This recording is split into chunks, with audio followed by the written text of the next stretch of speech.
And here's Dr. Chambers. This week, a little study came out that kind of grabbed me and kind of said, oh, that's scary, because especially in my age group, you start thinking about your health. You start thinking about your heart.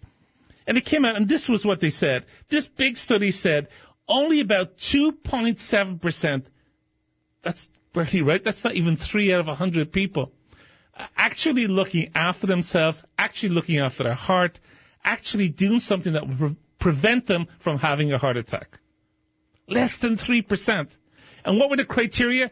Don't smoke, exercise, eat healthy. What's your body fat? The amount of body fat you had on you. Large study. And then we had this really sad news. Gary Shandling, the famed comedian, the legendary comedian who changed TV comedy forever, died. And he was only 66. Now, I know if you're listening to me and you're 35 or 30 or 40, you go, hey, 66, that's kind of old. You won't think that when you're 65. And here's the thing. You want to put it in perspective? Both of the presidential frontrunners, Mrs. Clinton and Mr. Trump, are older than Gary Shandling, and he's dead. This was something of a shock to his friends, his family, his comedy friends, his TV celebrity friends, and kind of hit the zeitgeist. And when people are like, wow, suddenly he's just like, he seems so vibrant and he's gone. And I want you to understand that that's not that unusual. We know that men die of heart disease in their 60s and their 50s for well over 100 years ago. Think of it this way. We've known from 1880 on that women live longer than men, and it's basically heart disease that kills men sooner, that kills men quicker, that robs them of at least 4 or 5 years of life. I would think if Mr. Shandling was diagnosed with heart disease and managed or prevented it in himself, he'd have another 20, 30 years to go. We'd have more TV shows, more movies, more guest appearances on night shows. We would have him in our lives. Now, most of you listening, me, I never met Gary. I don't know what he was like. I know his comedy. I appreciated his shows. The Gary Shandling show, the Larry Sanders show. He's tended to make comedy about neurotic stuff about romantic love, and he absolutely skewered show business. And when we're talking about heart disease, I want you to understand this. We can prevent it. And it still is the number one killer, the one thing that gets both men and women. I saw this headline recently, and it was that women are living longer than men by about 5 years. And the headline said, this was bad because the quality of life of those women wasn't very good. Let me tell you something. The quality of life of your dead is zero. When you're above ground, always better. Always, always, always better. And your behavior, how you live your life, will decide whether you get heart disease. Now, some of you listening to me, I know you, when you're just in your car going, what's he talking about? I've got a family history. There's some diabetes in there, a little bit of obesity, hypertension. What can I do about it? You can do lots. When I was training back in Dublin, that's well over 20 years now, there were 2 cardiologists that I admired. One more than the other. One was a guy who was about 60. He believed in prevention. He believed in controlling risk factors like getting you to stop smoking, getting you to exercise, watch what you eat. And the other guy was like in his 40s, dynamic, spoke great. He was a go-getter. And we all admired him. He was an interventional cardiologist. He did angiograms. He was doing stents. He was doing whatever the latest thing was. And we thought that was super cool. And a lot of us would like to do what he did. Now, he was a little bit biased. In his mid-40s, he already had his own angiogram, his own personal angiogram. He already had surgery. He already had an angioplasty in his mid-40s. Now, you go forward 20 years later, when I look back on that, I go to myself, who was right, who was wrong? I think the older physician who was into prevention, who wanted to correct risk factors, knew what he was doing. The interventional cardiologist, maybe not so much. He was over-relying on technology. He was over-relying on stuff like, you get into trouble, we can take you out of it. And what I want to get across this morning is that you're better off if you don't get into trouble. You're better off if you look after yourself. You're better off if you look after your heart. You're better off if you correct your risk factors. Now, a lot of you think, well, I go see a cardiologist, he'll tell me what to do. But you are in charge of your health. You are in charge of looking after your heart. If you don't do it, let me tell you, nobody is going to do it. And the risk factors we're talking about, smoking. I mean, if you smoke, what can I tell you? What can I tell you if you smoke? Forget about it. Your weight. You got to watch your weight. You got to get on a weighing scales at least once a month, at the very, very least. You know, I have people who come into my practice, they don't want to be weighed. They say, I know I'm overweight. But you know how much overweight you are. Can you monitor it? And the day of the week that I like to weigh myself is Wednesday, because you're far enough away from the preceding weekend that you know what kind of damage did I do. And the upcoming weekend is a little bit of time away, so you can make a plan not to do the same damage again that you did last weekend. Very important thing. But you've got to do it. And then you got to watch what you eat. It's got to be heart healthy. Now, what my old cardiologist used to teach us, some of that has fallen by the wayside, because we now know that this low-fat, high-carb diet, which I've talked about before on this show, is not such a great idea. There should be some fat in your diet. And it appears now that the fat you eat in your diet is not the fat that's clogging up your arteries. And this is slowly seeping out there, and people are slowly beginning to understand this. The fat's not bad. The fat means satiety, which means you don't eat as much. And when you don't eat as much, you're not packing on the pounds. You're not becoming diabetic, which is a huge risk factor. Absolutely a huge risk factor for heart disease. And in California, what? 55% of us, more than 1 in 2, are either diabetic or pre-diabetic. That's what it is. 800-222-5222. If you have a question about your heart, how to keep it healthy, or maybe you already have a little heart problem and you want to talk about it, 800-222-5222. Last night, I watched Bill Maher, his weekly show on HBO, and he, in his opening monologue, talked about Gary Shandling. And he said that Gary obviously was a big influence.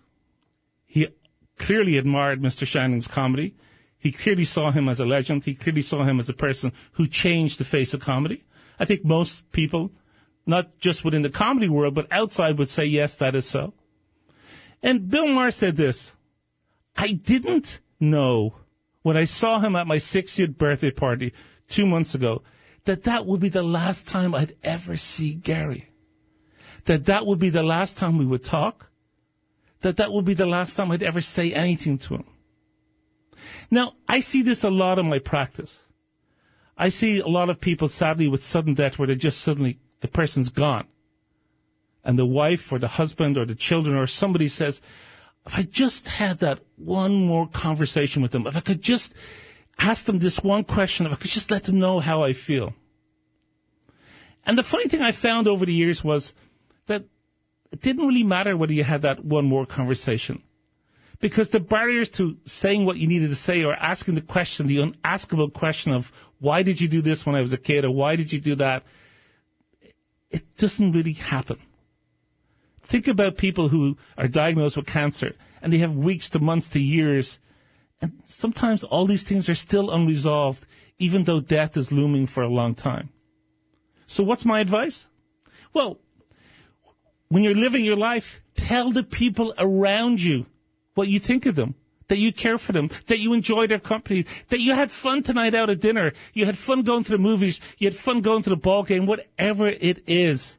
Let them know. Because you don't know what's going to happen. You don't know what the future brings, and you don't know. You just don't. I'm an immigrant, as you know, proud, naturalized American citizen.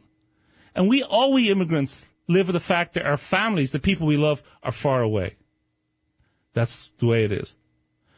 We can Skype, we can FaceTime, we can fly there, we can do all of those things, but they're far away. And sometimes when you see them, when you fly home, that may or may not be the last time. You just don't know. And years ago, I saw my dad, and some months later, he's walking down the road, and he just collapses. Massive heart attack, just like Gary Shandling, sudden death.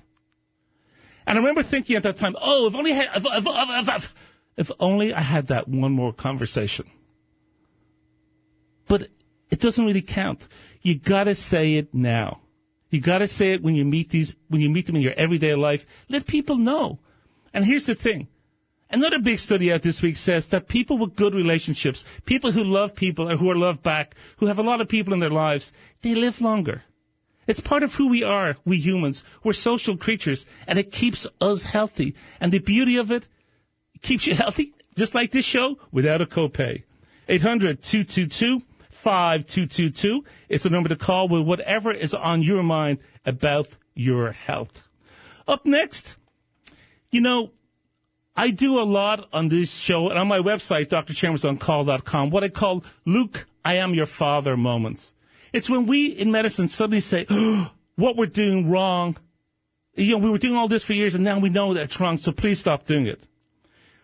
Robert De Niro, the famed movie star, is out there pushing a movie. And this time, instead of just being a movie bomb that will only damage theater owners, this may actually cause the death of some children. I'll explain more when I come back, and I'll take some of your calls. 800-222-5222. This is Dr. Chambers on Call on Talk Radio 790 KABC.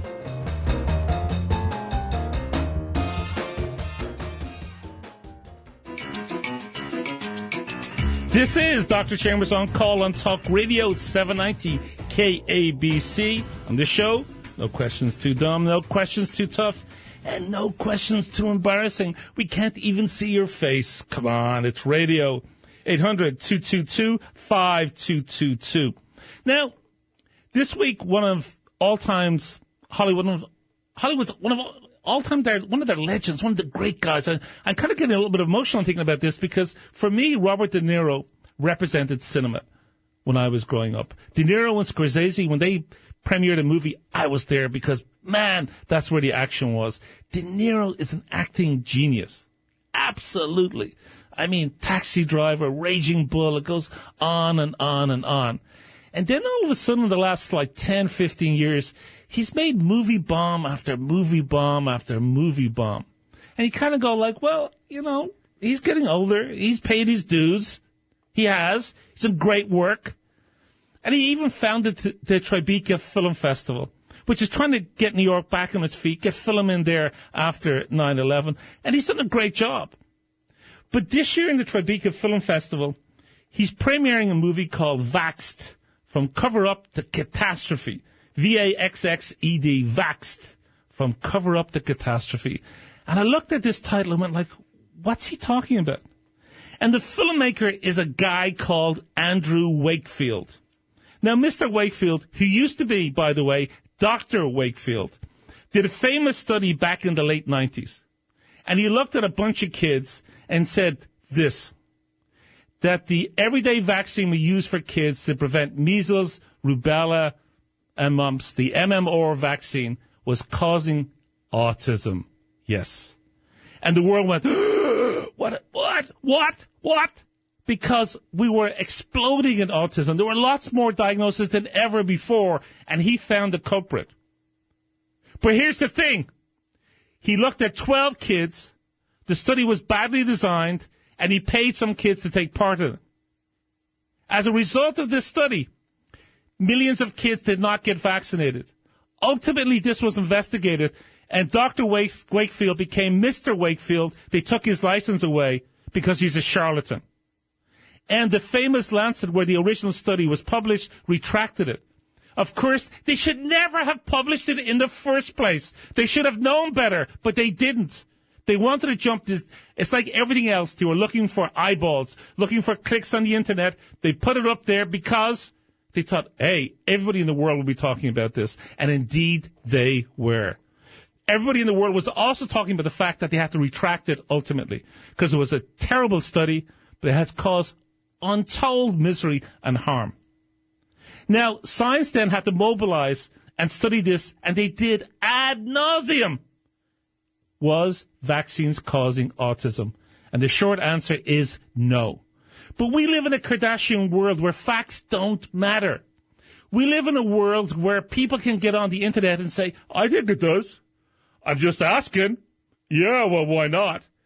Well, when somebody is as influential, as well-known as Robert De Niro starts saying, I just want a conversation, that's all I want, you kind of go like, hey, Bobby, we've had this conversation. You just missed it. You just missed it. And now what's going to happen? What is going to happen? You're going to show this movie at the Tribeca Film Festival, and people are going to be talking about it again. I'm going to calm down now. I'm going to take a call, and we're going to come back to talking about how Bobby De Niro could end up causing children's deaths. And it saddens me to say that. Hi, Gay. How are you? Hi. Is cheese bad for you? Cheese bad for you. Now, let me tell you my prejudice. Oh, who put this call in there? Let me tell you my prejudice. I don't eat cheese. I have never eaten cheese. I don't like cheese. In fact, I hate cheese. Don't like the smell, don't like the taste. My mother tells me that when I was a baby in Ireland, because everybody eats cheese in Ireland, let me tell you, you don't eat cheese in Ireland, you were considered a little bit of an oddball. A little bit of an oddball. I used to just spit it out of my mouth. When I was a baby, she'd feed me the cheese, psst, out it goes. More, out, wouldn't eat it. For some reason, the texture just didn't sit with me. Of course, as I got older, I realized that was just a bit of a fad. I should eat cheese. I felt like, didn't bother. And this brings me up to the very important question. You are what you eat. But we don't really fully understand everything about food. And way back in, the 80s, 80s, 90s, Harvard came out with a very small study and said, you know what? The fat in our diet is killing us, it's blocking our arteries, you've got to stop eating it. And that's where we all ended up on the high-carb, low-fat diet. And as a result of that, they said to us, don't eat so many eggs or cut out eggs altogether. Forget about shrimp. Oh, cheese will kill you. Got to cut it down. Well, the pendulum has swung back, and now this is what we understand, Gay. Is that the fat you eat in your diet doesn't really clog up your arteries. Now, like everything you eat, Gay, it's got to be portion control, right? You can't go out and eat a ton of it. But overall, fat is good for you. If you want to see like a semi-comic, semi-serious take on this, check out my website, DrChambersOnCall.com. I've got a video there that it's, what's the title? Me Granny versus Harvard. And it basically is what you're asking me, Gay. If we eat all this stuff, which my great Irish grandmother used to laugh at when I said to her, you know, cheese and eggs are bad for you and all that. She'd go, cheese and eggs? Should we be eating them forever? That's good food. And she was right. It is good food. What is killing us is the processed food that we all eat every single day. By processed, I mean you take wholesome food, put it into a factory, men and women work on it, extract all the rough parts of it, and then what happens? It hits our bodies. It kills us. That's why so many of us are so overweight or obese. I used to think 300 pounds was overweight. Not anymore. Not anymore. I see people routinely 300-400 pounds. So, short answer, Gay, is I would eat cheese if I like the taste, but I don't. You can eat cheese. I don't think it's going to do you any harm. But like everything else in life, it's all about portion control. Now, that was Gay, and she called me on 800-222-5222. And you can call me, too, with whatever is on your mind about your health. Maybe you've got a question about vaccines. Maybe you haven't yet grasped the fact that I am in favor of vaccines, and maybe you're not. Call in. Let me know your opinion. 800-222-5222. Now, the Tribeca Film Festival is coming up, and Robert De Niro is sort of semi-endorsing a movie by a man called Andrew Wakefield. And the movie is Vaxxed, V-A-X-X-E-D, From Cover-Up to Catastrophe. Now, I'm being corrected here, and they're telling me that Mr. De Niro has not personally endorsed the movie, but he's given it a venue. He's giving you an opportunity to get out there. He's given Andrew Wakefield credibility, which is even worse. You know, it's like Punch's potted. I'm washing my hands, but you go ahead, go kill him. Right? That's crazy. He's giving Andrew Wakefield, the charlatan, the defrocked doctor, an opportunity to put out these stupid theories that vaccines cause autism. Now, in the trailer for this, because I haven't seen the movie, clearly, it's not out yet, is, are our children safe? Are our children safe? And you go, wow, okay. There's a black screen, and there's smoke coming out then, and it appears to be coming out of a syringe. And you go like, wow. So they are doing a number. So why am I getting so worked up about this? Well, for a long time, there was a small number of people who denied that vaccines work. Just a small number, right? And then more people got it. Now, when there's a small number not doing it, what does that mean?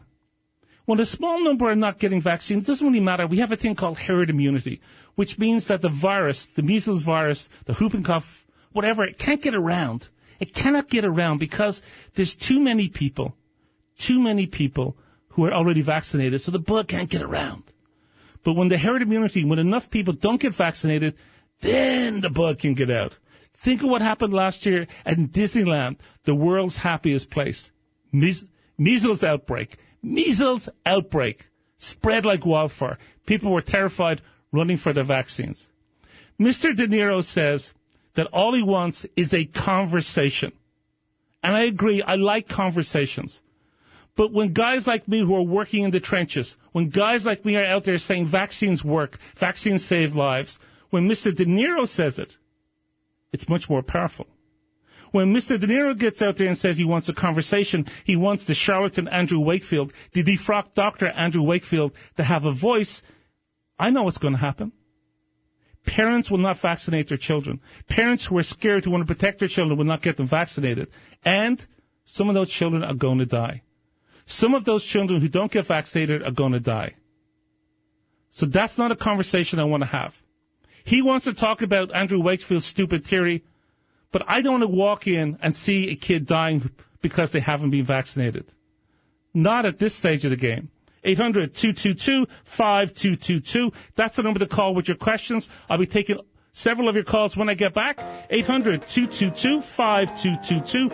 This is Dr. Chambers on Call on Talk Radio 790 KABC.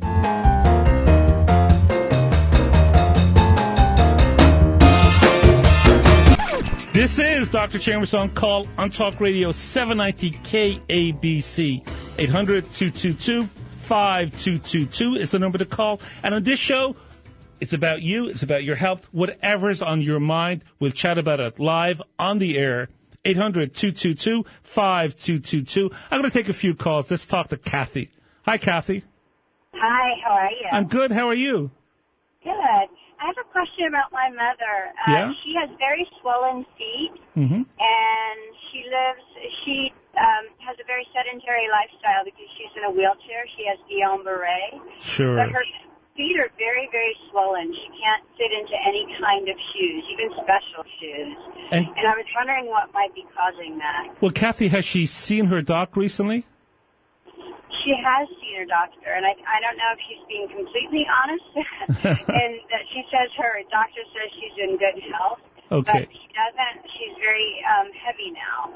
She's so I don't know if she's in a diabetic state or not, but she does seem to not eat very well. Okay. And I'm very fearful that her feet are very, very swollen. All right. Well, here's the thing. When you see, you're in medical practice, right? Picture this. Someone comes in like this in a wheelchair, and their limbs are swollen. You have to start thinking about what the possibilities are. Well, the first thing you have to understand is if you're not moving around, fluid will accumulate in the legs, right? Because you need the muscle pump in the lower legs to pump up all that extra fluid that goes back to your heart. Think of it this way. The young recruit, when he's standing up at the presidential thing and he's waiting for President Obama to come out, he may be stiff as a ramrod saying, I'm going to be absolutely rigid, perfect stance for when the president goes by. The older, more experienced soldiers will be slightly bent in the back of their calves so that they're pushing the fluid back towards their heart. And then all of a sudden, that rigid guy will just suddenly collapse because he's not pushing the blood back. So when you're in a wheelchair like Kathy's mom, you're not doing that. So that's called postural edema, postural swelling, fluid that just accumulates because your muscles aren't working. Because when your heart's pumping the blood out through arteries, it comes back up through your veins, but it's also pushed up towards your heart with the muscles in your lower legs. That's a very simplistic view. That's the most common thing that we would see in this kind of person in a wheelchair. You also want to make sure that she's not in heart failure. Congestive heart failure will give you swelling of the feet. That's one thing. That's usually accompanied by shortness of breath. And then you want to make sure that they don't have a kidney problem, because if your kidneys aren't working, you're going to start accumulating fluid too. So the thing is, Kathy, on the radio like this, I can't tell you precisely what's wrong with your mom. There are other possibilities too. So really, if the fluid is accumulating more and more, what you need to do is take her to an urgent care today. Let them have a look. I would do, if I saw her in my urgent care, I would do a chest x-ray, a little EKG, and I do a blood panel just to make sure the kidneys and everything else is working. And depending how much swelling is there, I might even do a little ultrasound to see if there's any clots. So that's what I would encourage you to do fairly soon. Just get her checked out. Marcia, what's going on? I have a question. Sure. So if that isn't clogging up my arteries, what is? What is? What do you think about statins and antioxidants, and what exactly is an anti-diabetic diet? Anti-diabetic diet. Oh, okay. A lot of good stuff there, Marcia. Okay. So fat is what is clogging up your arteries? What is blocking them? Well, it's atherosclerosis, which is a fancy way of saying that there's goop in there that shouldn't be in there, right? So you take someone at 20, they're thin, they're healthy, they exercise, they're moving. They're 40, a little bit overweight, they're not exercising so much. Maybe they're smoking now. They've got other risk factors. They're 55 or 60, they're fully blown diabetics. Maybe they've quit smoking, maybe not, and they've got some other risk factors, say like hypertension. So what we know is that high cholesterol, high blood pressure, smoking, all of these things will predispose you to blocking up your arteries. That's what we know. The reason I'm saying that the fat in your diet probably doesn't, almost certainly doesn't block up your arteries, was because that was the dogma for so long. But that doesn't mean that if you have elevated cholesterol, that that's not a problem. And the statins are pretty good drugs. The problem I have with them is, which is what a lot of other people have, is this. They have side effects. They really do. A lot of people, even some of my friends who are on statins had to stop because they got muscle aches. They've got some liver problems. So I like it. Antioxidants haven't been proven yet. Antioxidants just haven't been proven to the extent that I would say to you, Marcia, go take some antioxidants. An anti-diabetic diet is this: eat less, portion control, lean protein, some fat, some carbs, and exercise. Exercise has to be part of any anti-diabetic diet. Let me put it another way to you, Marcia. If you were morbidly obese, in other words, that you were at least 80 to 100 pounds or more overweight, and you had this gastric bypass surgery and you dropped that weight, you would go from being diabetic to non-diabetic. So you could have a surgical cure of your diabetes. So in other words, we know that when you put on a lot of weight, for some people, they're going to become diabetic. We know that people looking, that TV show, The Biggest Loser? We know when all these people who are on all kinds of meds, hypertensive meds, statins and all this kind of stuff, you take them in, put them on a proper diet, exercise them, and their need for all these meds go away. Go away. So when comedian Bill Maher says that all these corporations are selling you bad food, and then on the other hand, they're giving you medicines to counteract the bad food, he's got a point. He definitely has got a point. So an anti-diabetic is good whole food, portion control, and exercise. Avoid processed food. Avoid high-carb food. That's what I'm trying to do in my life, Marcia, and that's what I would suggest that you should be doing.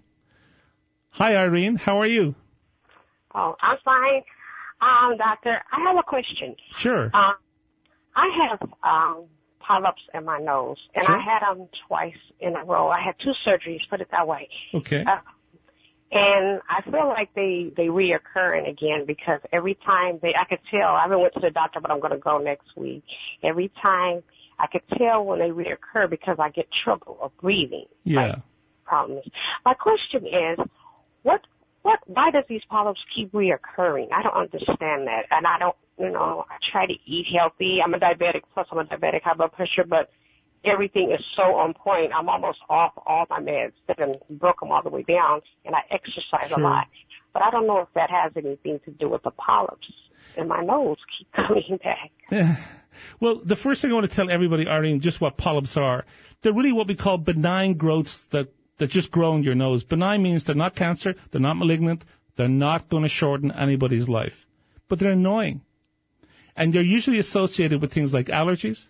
The more polyps you have, the bigger it is, the more likely you are to get things like sinusitis and have other kind of chronic sinus symptoms. So when you get stuff like that, we usually recommend that you get them surgically removed. It's not a complex procedure, not a complex operation, but as always with this stuff, they can recur. And that, Arlene, is what you're getting. You're getting recurrence of your nasal polyps. There's not really a lot you can do about this. There just isn't. If they're recurring and they're getting big enough to cause you problems, you got to get them taken out. Sometimes, so people with nasal polyps have to understand that predisposes them to certain kind of allergies, especially to aspirin and yellow dyes. So it's just kind of one of those things that's bad luck, but they're not like polyps in the colon. They're not like polyps in the bladder, which are much different. Polyps in the colon, of course, can turn malignant, and they've got to be removed. This is a total separate category entirely. Dina, you're live on the air on KABC. How can I help? Yes, hi. I've been to Kaiser about this problem, and they found nothing, but I have a recurring aching right at the left side. My problem is all along my left side. I'll have a left earache. I'll have this. I feel like I have a stiff neck when I look to the left. It's right at the base of my jaw.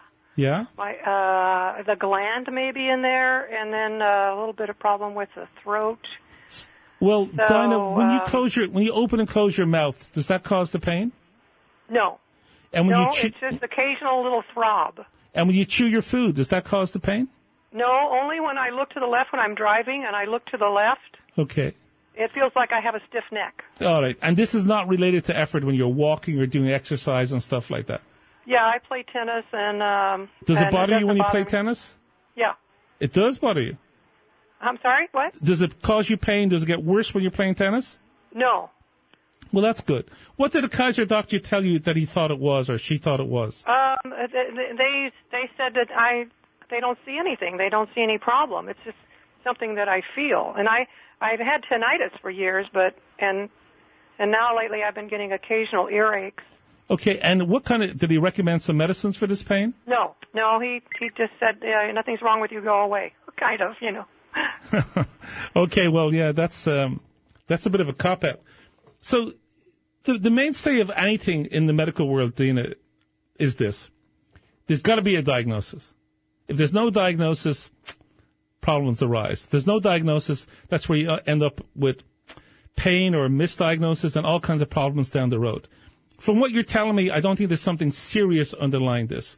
But the pain needs to be managed. And the kind of stuff that I think of when I see this in my own practice is this. I want to make sure that it's not an atypical presentation of a heart attack, which it doesn't sound like that's what you're having. The next thing I want to go look for is local causes. Is it TMJ? Is it the joint here in the side of your face when you open and close your mouth? Doesn't seem to be an issue.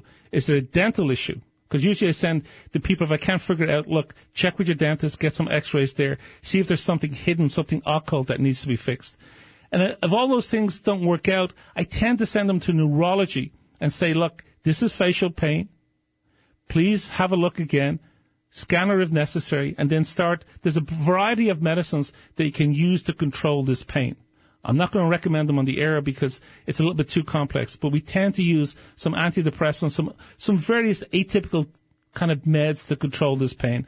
I would strongly encourage you not to use narcotics for this pain because this pain is not curable. If you use narcotics, you're going to end up with a pain plus a narcotic problem. 800-222-5222 is the number to call.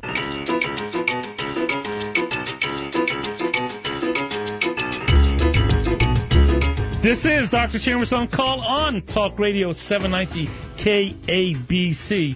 800-222-5222 is the number to call with whatever is on your mind about your health or your family's health. 800-222-5222.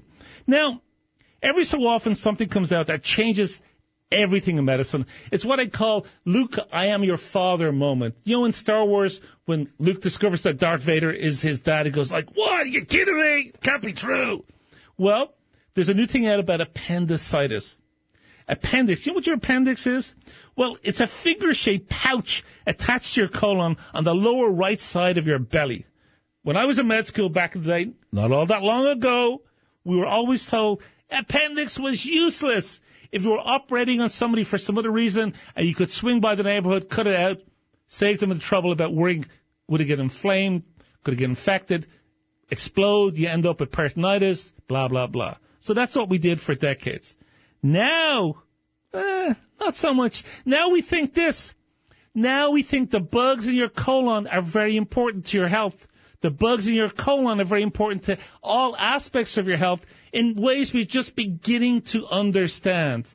And now we discover that when you have a bad bout of diarrhea, the appendix has good bugs that flood out into the colon and get you back to your health. And we also know that the bugs in the appendix also prevent a nasty antibiotic side effect with diarrhea called Clostridium difficile, C. diff. And that's actually killing a lot of Americans. So the appendix is useful. And the other good news that I want to spread is this. The Europeans are ahead of us on this, I'm afraid to say, is that you don't actually have to be operated on when you have appendicitis. You don't have to be operated on when the colon, when the appendix is inflamed.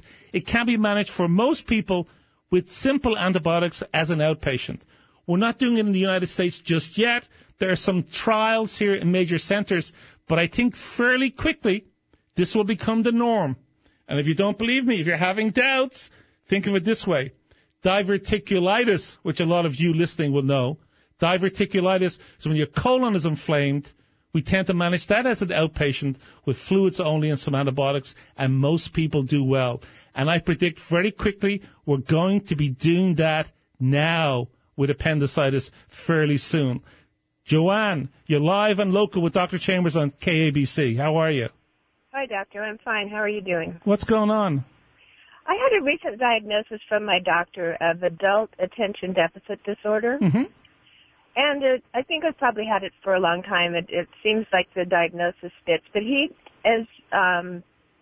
wants to prescribe for me Adderall. And several people in my family had some real strong kickback to that, that I shouldn't take something like that. Well, what do you mean by strong kickbacks? What would they have side effects? No,